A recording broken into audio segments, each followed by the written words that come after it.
acompanhando a leitura no pós-live, você que não se acompanha a live, mas vê a leitura no pós-live, não se esqueça, é, você, você pode incentivar a gente. Primeiro passo dando like, dando aquele like maroto, compartilhando, isso também é importante, compartilhar, importante. Deixar um comentário, porque o YouTube, quando você deixa o comentário, ele entende que você está engajando no conteúdo, tá ligado? Aí ele mostra para mais pessoas. E, e é isso. Então deixa os comentários aí, tá bom? Vamos lá então. Capítulo 10. O pacto elitista e sua violência simbólica. Como discutimos anteriormente, a classe média como conceito genérico e homogêneo não existe. Como a classe social não pode ser compreendida pela renda, mas pelos capitais que estão a seu alcance e que servirão como armas dos indivíduos separados por classe na competição social pelos recursos escassos. A classe média é uma classe do privilégio. É a socialização familiar diferencial da classe média, como já vimos, que a capacita privilegiadamente em relação às classes populares para o sucesso escolar e, depois, para o sucesso no mercado de trabalho. Temos mais um follow aí? Temos mais um follow. Temos mais um follow. Ô, louco. Obrigado, Rogerinho. Seja muito bem-vindo, mano. Obrigado pelo follow. Tamo junto, viu?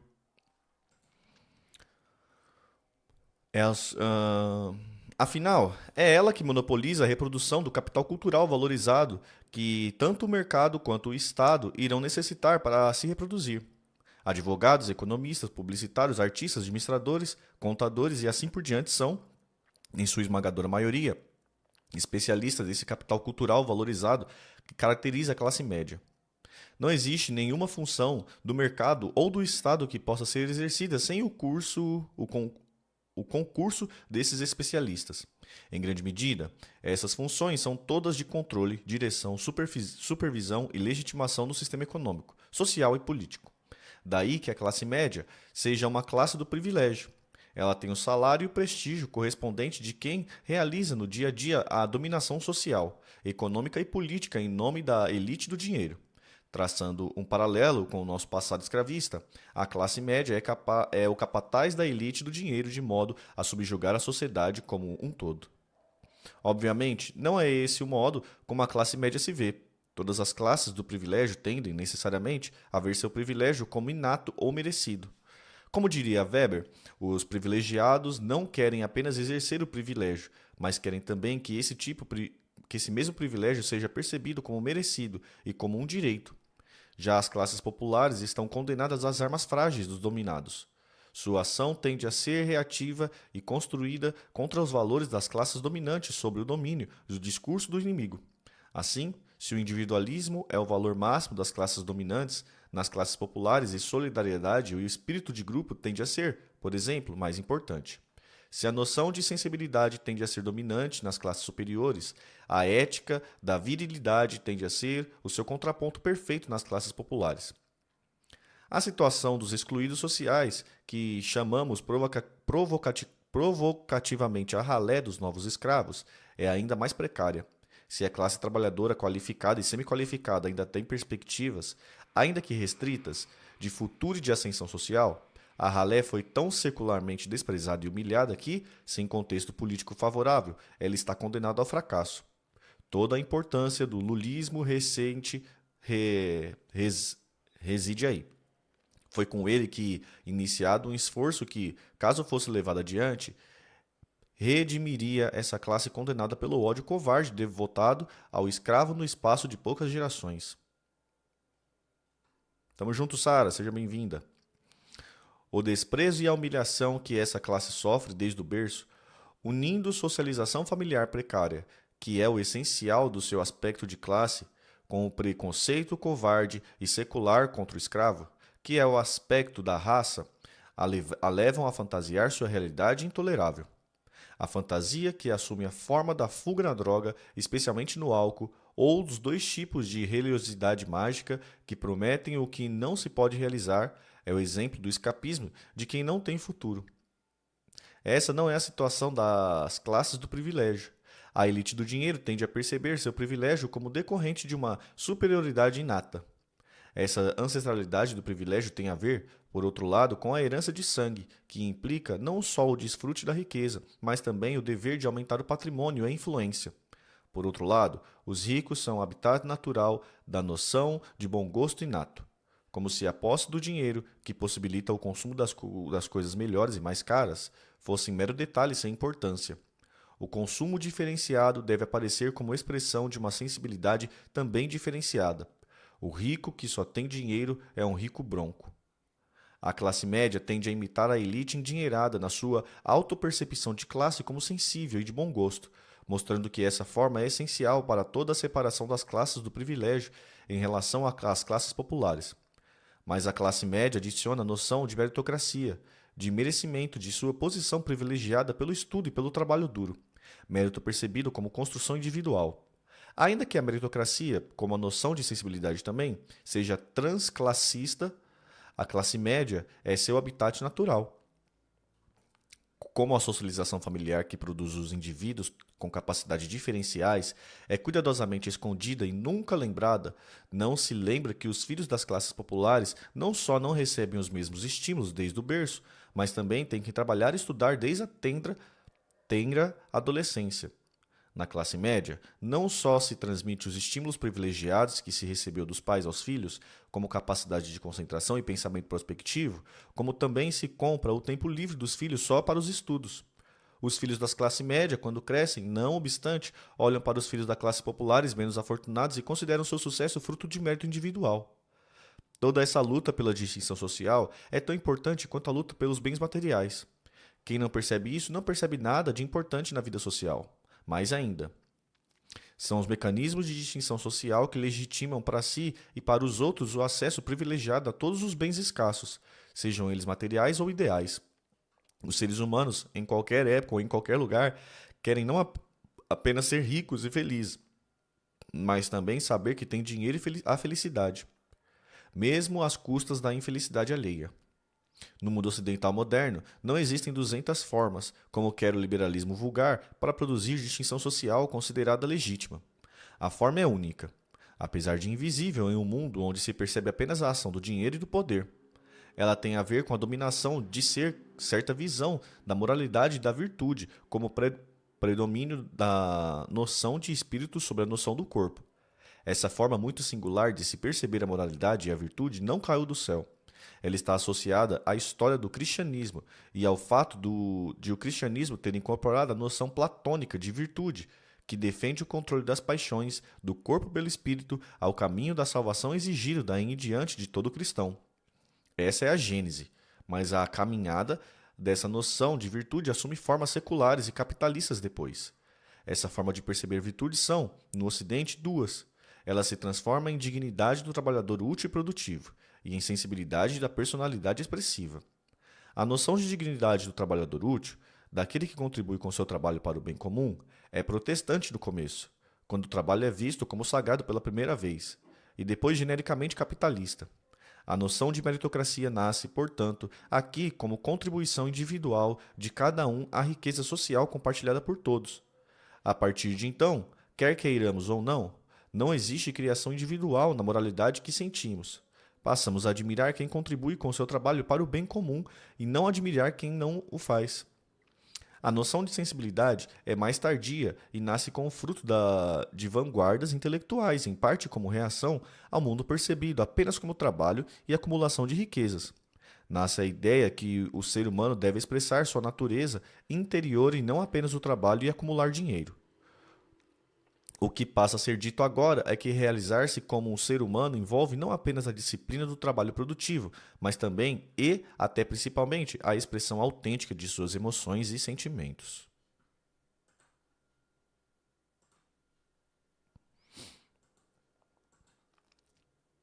Toma uma água aqui.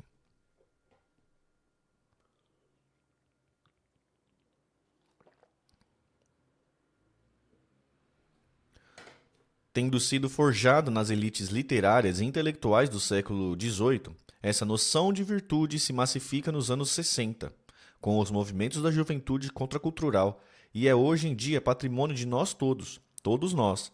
Queiramos ou não e tenhamos ou não consciência disso, somos seres dominados para o bem e para o mal por esses valores. Quando se fala no mundo do trabalho e no casamento e na família como as duas instâncias fundamentais da vida de cada um, estamos apenas repetindo, com a linguagem da vida cotidiana, a centralidade dessa noção bipartida de virtude. Todos nós nos vemos como fracasso ou como sucesso, dependendo do nosso desempenho diferencial nessas duas áreas. Isso significa que toda forma de autorreconhecimento e de reconhecimento social dos outros tem, necessariamente, a ver com essas duas fontes ocidentais da noção de virtude. Por conta disso, também não existe centenas de formas diferentes de dotar a vida de sentido, como acreditam o liberalismo e os livros de autoajuda, mas apenas essas ideias criadas historicamente. Os valores que regem nossa vida são, portanto, sociais e compartilhados e nunca criação individual. Normalmente, as pessoas no dia a dia não têm a menor ideia disso. Quando não se percebe conscientemente o que determina nossa ação e nosso comportamento, isso apenas significa que sua eficácia é ainda maior. Somos comandados por essa hierarquia de valores no nosso dia a dia e não temos a menor ideia disso. Isso só faz com que a força dessa hierarquia moral seja ainda maior, apesar de invisível. Nesse caso, não temos literalmente nenhuma defesa em relação a ela, posto que ela nos comanda pré-reflexivamente e antes de qualquer tomada de consciência. Foi, inclusive, minha intuição inicial como pesquisador de que essa hierarquia comanda toda a representação social do capitalismo ocidental, seja no centro, seja na periferia do capitalismo, que me fez desconfiar da validade da nossa teoria dominante, o culturalismo racista e vira-lata. Afinal, essa hierarquia constrói toda a legitimação da hierarquia social aqui no Brasil, no México e na Argentina do mesmo modo que fez na Alemanha, na Suécia ou nos Estados Unidos. Nossa singularidade é outra. O passado que nos domina não é a continuidade com o Portugal pré-moderno que nos legaria a corrupção só do Estado, como o culturalismo dominante até hoje entre nós nos diz. Nosso passado, intocado até hoje, precisamente por seu esquecimento, é o do escravismo. Do escravismo nós herdamos o desprezo e o ódio covarde pelas classes populares, que tornaram impossível uma sociedade minimamente igualitária como a europeia. Foi precisamente porque a Europa não teve escravidão que Norbert Elias pode construir um processo civilizatório europeu a partir da ruptura com a escravidão da antiguidade. O processo civilizatório para Elias é precisamente um gigantesco processo de homogeneização social que abrangeu todas as classes sociais dos principais países europeus, permitindo a construção de patamar mínimo universalizado para todos. Ele foi resultado, portanto, de um processo de aprendizado coletivo de grandes proporções. Houve uma universalização dos pressupostos psicossociais daquilo que chamamos de dignidade do produtor útil, que pressupõe internalização da disciplina, autocontrole e pensamento prospectivo. Nesse contexto, é que isso explica que não há subgente nas grandes democracias europeias, já que as pré-condições do sucesso escolar e depois do mercado de trabalho competitivo para a esmagadora maioria das pessoas estão alcançadas. No linguajar freudiano de Elias, ele se refere à internalização do superego, representando a instância do autocontrole, que pressupõe disciplina e pensamento prospectivo, individual e dependente de coerção externa. É isso que propicia uma condução racional da vida, com foco no futuro. Tudo que associamos à noção de personalidade tem aqui sua base material.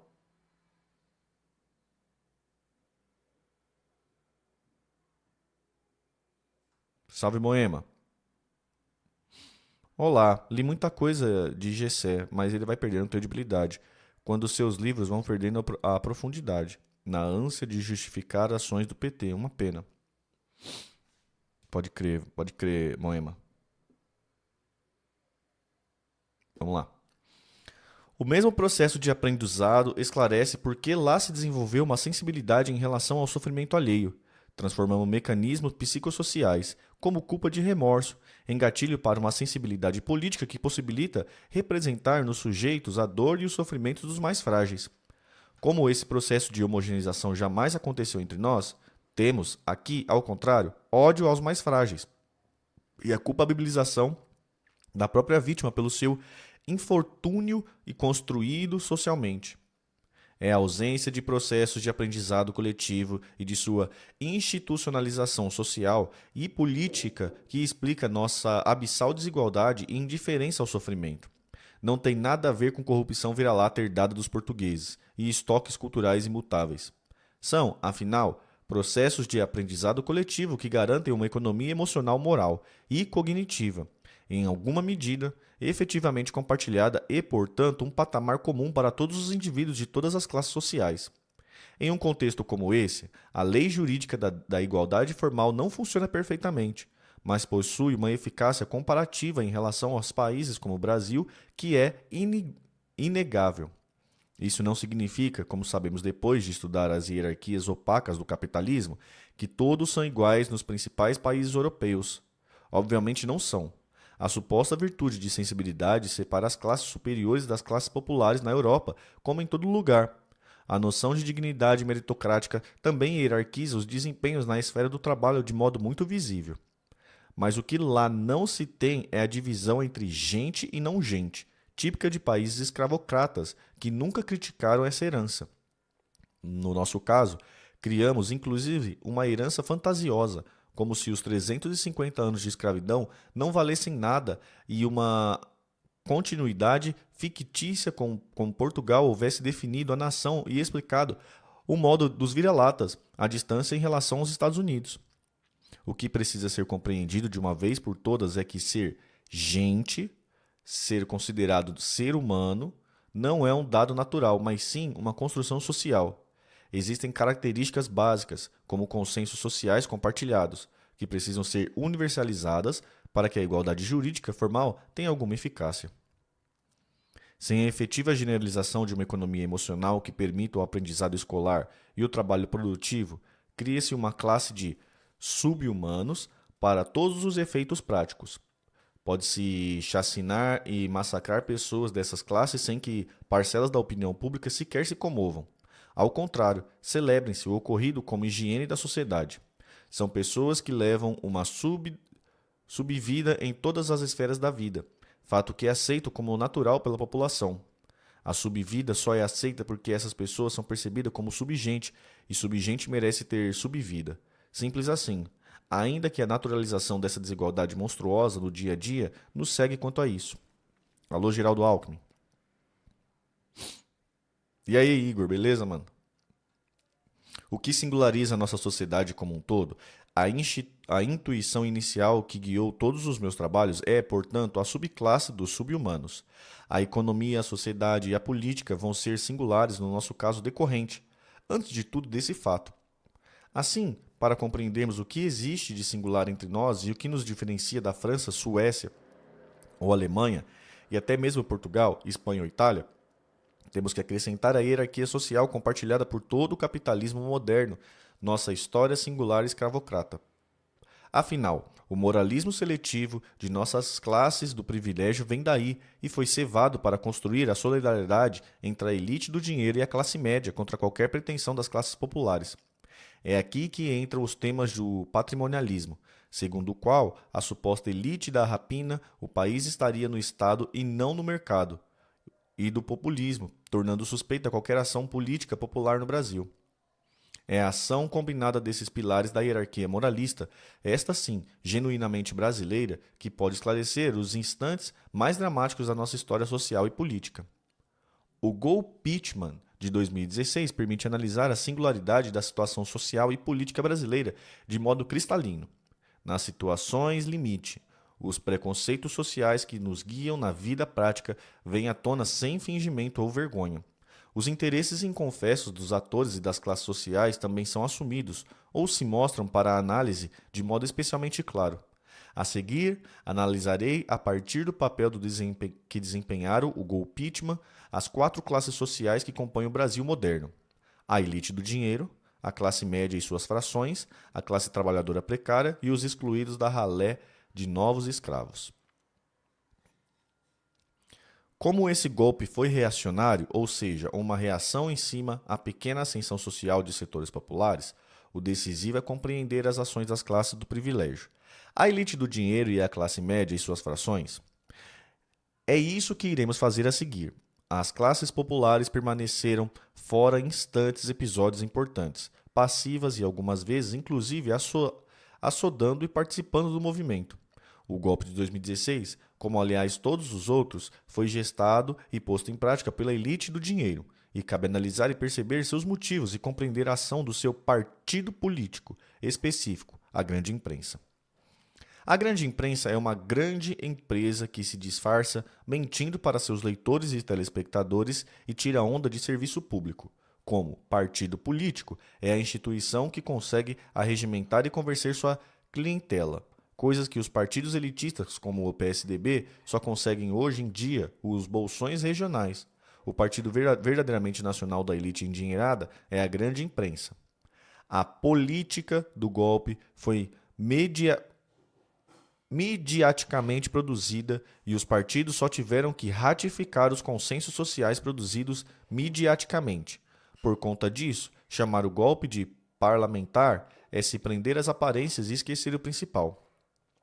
Iremos, a seguir, analisar os motivos inconfessos da elite do dinheiro para o golpe e a ação das diversas frações da classe média como massa de manobra das elites a partir da regimentação midiática. Digo que a classe média foi massa de manobra dado que não havia, exceto para as capas superiores da classe média associadas ao pacto rentista, nenhum motivo racional para isso. A classe média não ganhou nada e só vai perder com o golpe, mas ela agiu como se fosse a protagonista do processo. Esse é, afinal, o acordo elitista do Brasil desde Getúlio Vargas. O incrível é que ele foi ativado em um contexto socioeconômico positivo e até único na história brasileira. É isso que precisa ser aprofundado e melhor compreendido. Depois analisaremos as frações da classe média para compreender sua diferenciação interna e suas complexidades. Em seguida, examinaremos a forma que a manipulação midiática se deu possibilitando o engajamento ativo da maioria da classe média em um processo realizado contra os seus melhores interesses. Acabou o capítulo número 10, vamos para o 11? Vamos, né? Foi pequeno esse. Vamos ler o 11. Vamos uma água aqui.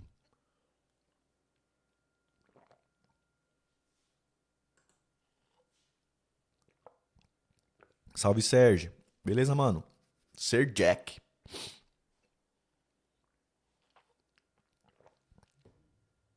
Quando ele fala disso, ele reduz o golpe a uma trama da elite e praticamente desconsidera os esquemas de corrupção que realmente ocorreram. Tem uma passação de pano de leve, sim, Moema. Você tem razão na sua observação. Tem uma leve passação de pano.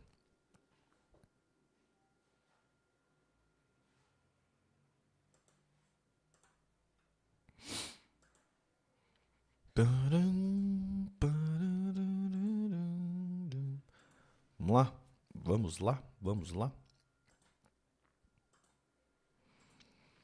A elite do dinheiro e seus motivos, capítulo 11. O fundamental para compreender os reais interesses envolvidos no golpe de 2016 no Brasil é perceber a nova relação com a política e a sociedade que a nova dominância do capital financeiro sobre as outras frações do capital implica no mundo inteiro. Entre os anos 1945 e 1975, o mundo desenvolvido viveu suas 3 décadas de ouro, no sentido de menor concentração de renda, maior igualdade em todas as esferas da vida e o aumento significativo da escolaridade e do bem-estar geral.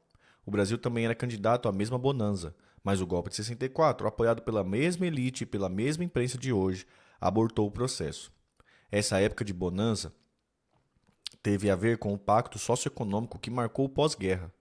Países destruídos ou semidestruídos pela guerra, sob o imperativo de reconstruir suas economias, necessitavam da força de trabalho de seus países e até do estrangeiro.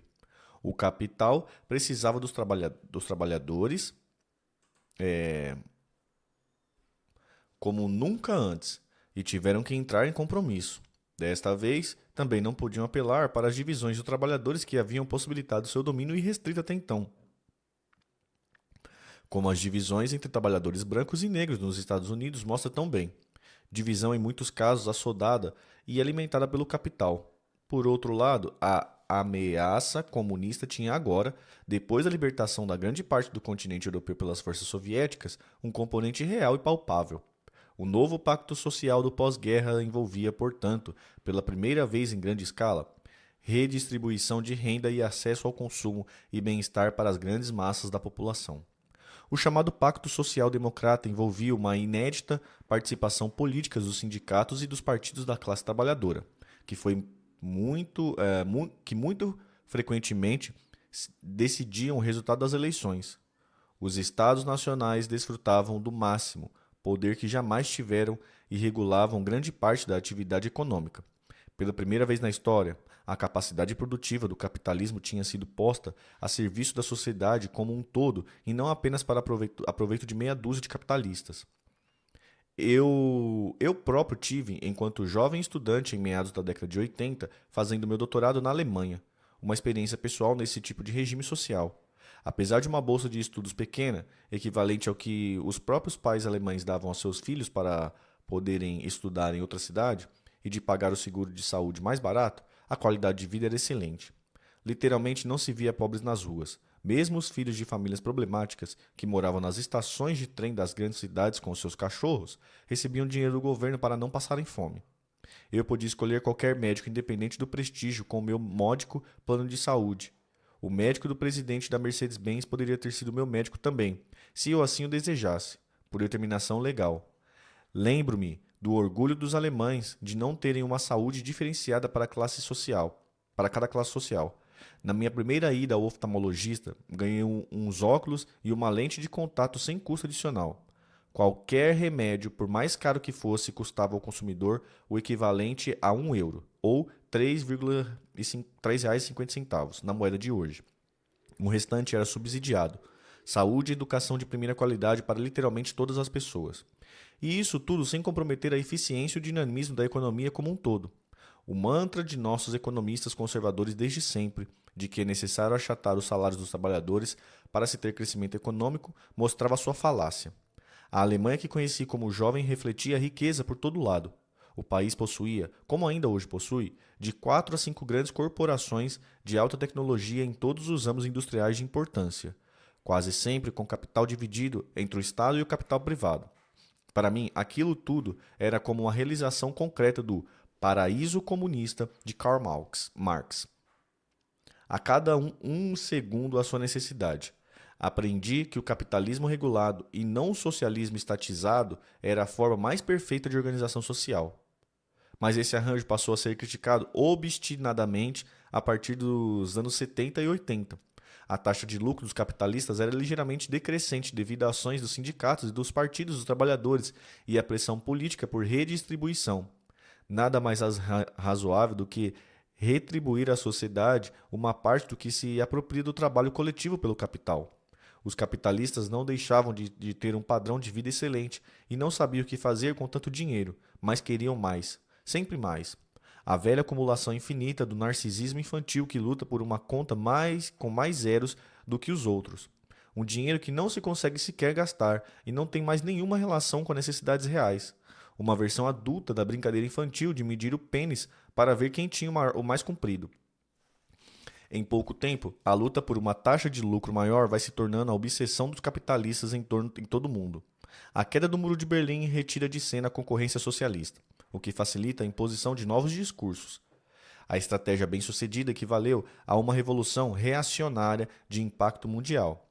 Reverter todos os ganhos da classe trabalhadora nos últimos 200 anos, seja no mercado e na vida econômica, seja no Estado e na vida política social. No âmbito do mercado e da vida econômica, o inimigo principal a ser abatido são os sindicatos. Na Alemanha, se dá violento ataque ao salário acertado em negociações com grandes sindicatos a partir da produtividade de cada setor. Nos Estados Unidos, o ataque ainda é maior. Os salários estacionam. Nas décadas seguintes, o mesmo nível de 1975, ainda que a produtividade tenha mais do que dobrado no mesmo período. Os grandes aliados da guerra contra os sindicatos foram o desemprego, tornando estrutural, possibilitando a flexibilização do regime de trabalho, por outro lado, e a massiva entrada do trabalho feminino, que foi percebido como libertação por muitas líderes feministas. Com os sindicatos na defensiva, O desafio da reorganização do capitalismo, a partir dos anos de 1980, passa a ter, na dimensão econômica, dois pilares interligados: transformar o processo de acumulação de capital de modo a voltar a garantir taxas de lucro crescentes e justificar esse processo de mudança segundo a semântica do expressivismo e da liberdade individual, que havia fincado fundamentos sólidos no imaginário social a partir dos movimentos contraculturais dos anos 1960 em todo o mundo, como havia chamado a atenção Boltanski e Schiapello. O capitalismo só sobrevive se engolir seu inimigo, no caso a contracultura expressiva, e transformá-lo nos seus próprios termos, ou seja, nos termos de acumulação infinita de capital. Você levou meu sal? Oi? Você levou meu sal? Sal? Pro churrasco? Acho que eu esqueci lá, hein? O parrilha? Eu vou lá comprar outro pra você. Toda a semântica da luta expressiva. Toda a semana. Tomei um taxado aqui, gente. Peguei o sal da minha esposa e esqueci lá pelo caminho.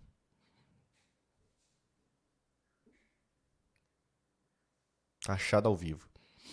Toda a semântica da luta expressivista dirigida contra o capitalismo fordista do trabalho repetitivo e alienador para os trabalhadores será utilizada segundo os interesses do capitalismo financeiro e seu novo discurso, que associa trabalho superexplorado a empreendedorismo, liberdade e criatividade. Palavras duras, hein? Vou ler de novo aqui, ó. Vou ler de novo, essa parte é boa. Toda a semântica da luta expressivista dirigida contra um capitalismo fordista do trabalho repetitivo e alienador para os trabalhadores será utilizada segundo os interesses do capitalismo financeiro e seu novo discurso, que associava trabalhos superexplorados a empreendedorismo, liberdade e criatividade. Aí, então, toma, primo rico.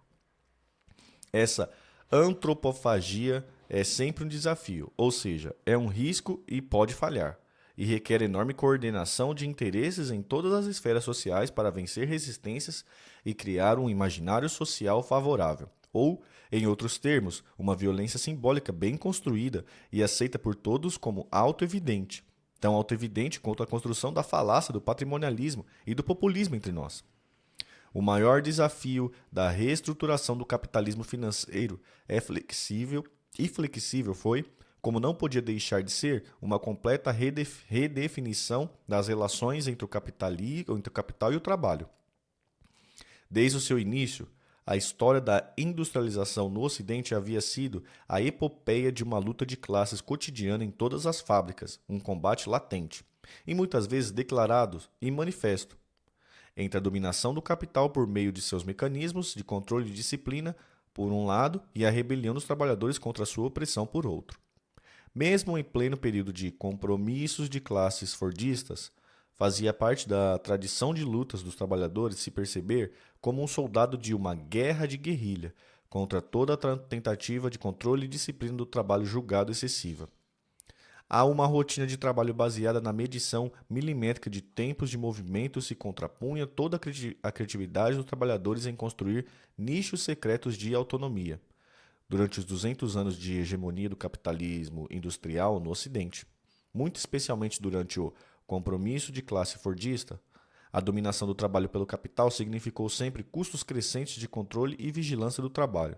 Nesse sentido, não é de todo modo algum surpreendente que a nova forma fabril, que estava destinada a substituir o fordismo, viesse sintomaticamente de um país não ocidental, sem qualquer tradição importante de luta de classes e de movimentos organizados dos trabalhadores no sentido ocidental do termo, o Japão.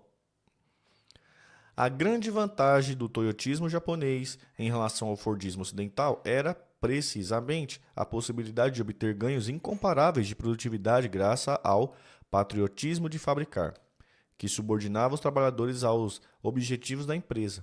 A chamada Lean Production, produção flexível, fundamentava-se precisamente na não necessidade de pessoas hierárquicos para o controle e disciplina do trabalho, permitindo cortes substanciais dos custos de produção e possibilitando contar apenas com os trabalhadores diretamente produtivos.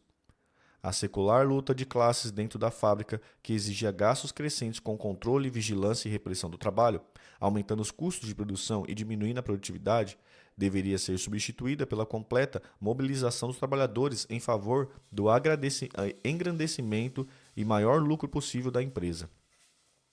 O que está em jogo no capitalismo flexível é transformar a rebeldia secular da força de trabalho em completa obediência ou, mais ainda, em ativa mobilização total do exército de soldados do capital. O toyotismo pós-fordista permitia não apenas cortar gastos com controle e vigilância, mas, mais importante ainda, ganhar corações e mentes dos próprios trabalhadores. A adaptação ocidental do toyotismo implicou cortar gastos com controle e vigilância em favor de uma auto-organização comunicativa dos trabalhadores por meio de redes de fluxos interconectados e descentralizados. A nova semântica expressiva, o velho inimigo de 1968, agora engolido e redefinido antropofagicamente, serve para que os trabalhadores percebam a capitulação completa em relação aos interesses do capital como uma reapropriação do trabalho, sonho máximo do movimento operário ocidental nos últimos 200 anos, pelos próprios trabalhadores. Na verdade, as demandas impostas aos novos trabalhadores ocidental, quais sejam expressar a si próprio e se comunicar, esconder o fato de que essa comunicação e expressão são completamente predeterminadas no conteúdo e na forma, transformando em simples elo entre circuitos já construídos de codificação e de descodificação, cujo sentido total lhe escapa. O trabalhador flexível aceita a colonização de todas as suas capacidades criativas em nome de uma comunicação que se realiza em todas as suas vicissitudes exteriores, excetuando-se sua característica principal de autonomia e espontaneidade. O golpe que o presidiário João Santana e vocês deram na campanha do Ciro esse ano, hein? Foi um sucesso, porque você não trouxe o público para cá. Prova da repulsa do povo pelo que vocês fizeram. Parabéns. Salve, senhor Cunha. Bom dia, viu? Senhor Cunha tá pá aí, hein? Já colou ontem, hein? Pá, agora você tá pá aqui, né? Solta a boa aí, senhor Cunha. Qual foi a boa, mano? O que te aflige? Fala aí. Como nota André Gors, a verdade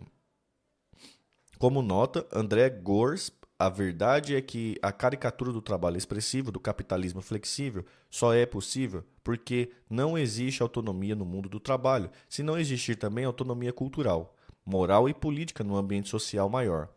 Vimos anteriormente nesse livro a ênfase de Habermas no vínculo entre as esferas privadas e públicas, retroalimentando a outra, para que qualquer processo de aprendizado durável seja possível. É preciso solapar as bases da ação militante, do debate livre e da cultura da dissidência para realizar sem péias a ditadura do capital sobre o trabalho vivo. As novas empresas do Lean Production do Ocidente preferem contratar mão de obra jovem, sem passado sindical, com cláusulas explícitas de quebra de contrato em caso grave. Em suma, o novo trabalhador deve ser desenraizado, sem identidade de classe e sem vínculos de pertencimento à sociedade maior. É esse trabalhador que vai poder ver na empresa o lugar de produção de identidade, de autoestima e de pertencimento. O novo espírito do capitalismo, que se consolidou a partir dos anos 1990, revelou-se uma caricatura perfeita do sonho iluminista e expressivista. Os novos gerentes, engenheiros e executivos se apropriaram nos seus próprios termos, ou seja, como sempre, os termos da acumulação infinita do capital, de palavras de ordem como criatividade, espontaneidade, liberdade, independência, inovação, ousadia, busca do novo e etc. O que antes era utilizado como crítica do capitalismo tornou-se a afirmação do mesmo, possibilitando a colonização da nova semântica a serviços de acumulação do capital. Temos aqui um perfeito exemplo da tese de Boltanski e Chapiello acerca das virtudes antropofágicas do capitalismo em relação aos seus inimigos.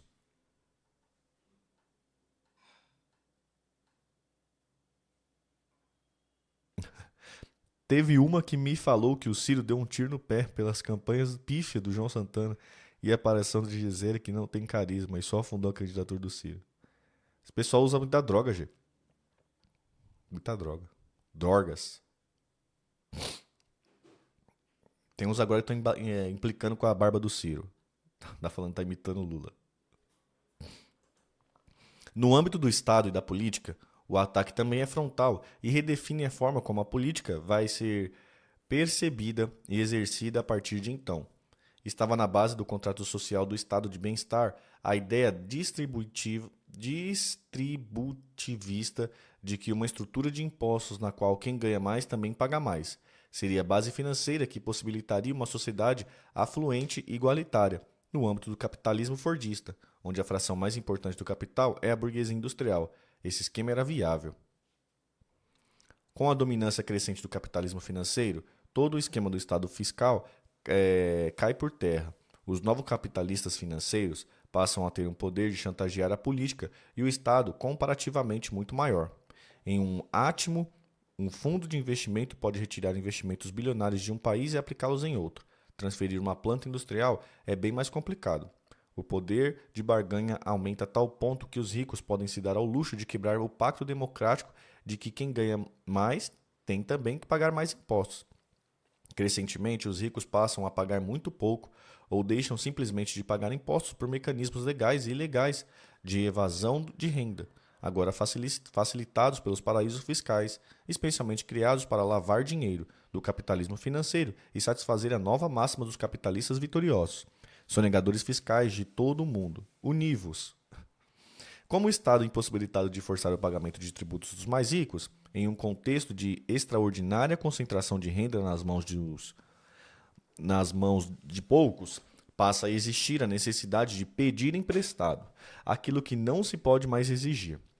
A passagem do Estado fiscal para o Estado devedor é marcada por esse fato basilar. O Estado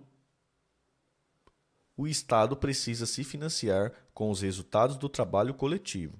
Esse resultado, a riqueza social, por sua vez, passa a estar concentrado no 1% mais rico, que não paga mais imposto. Seja porque compra os políticos para não passar lei nesse sentido, o caso da CPMF no Brasil, por exemplo, seja pela evasão fiscal ilegal. No caso brasileiro, estima-se que a evasão fiscal Estima-se a evasão fiscal em 520 bilhões de dólares. Corrupção real está muito maior que toda a corrupção apenas da política, que não é vista como tal pela população mediaticamente manipulada. Não nos esqueçamos que a farsa da Lava Jato se rejubila em ter recuperado a merreca de R$ 1 bilhão. Como os ricos que ficam cada vez mais ricos deixam de pagar impostos por métodos legais e ilegais, o Estado tem agora que pedir emprestado o que lhe era devido por direito. Como quem tem dinheiro são os plutocratas, os bancos e os fundos de investimento do capital financeiro, o Estado tem que pedir emprestado a eles o que eles não pagam mais em imposto.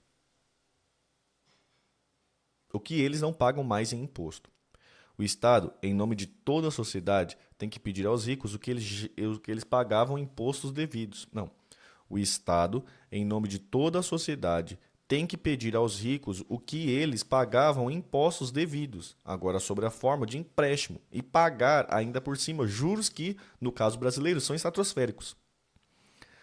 Salve Wesley, obrigado pelo superchat, mano, obrigado por incentivar meu trabalho, velho. Obrigado mesmo, mano. Tamo junto, viu? Tamir, você viu que o Monark disse que analfabeto talvez não devesse votar? Vi pelo react do Luigi. Não vi, mano. Mas podemos ver aí. Podemos ver. O Monark também é o mar de merda, né, velho?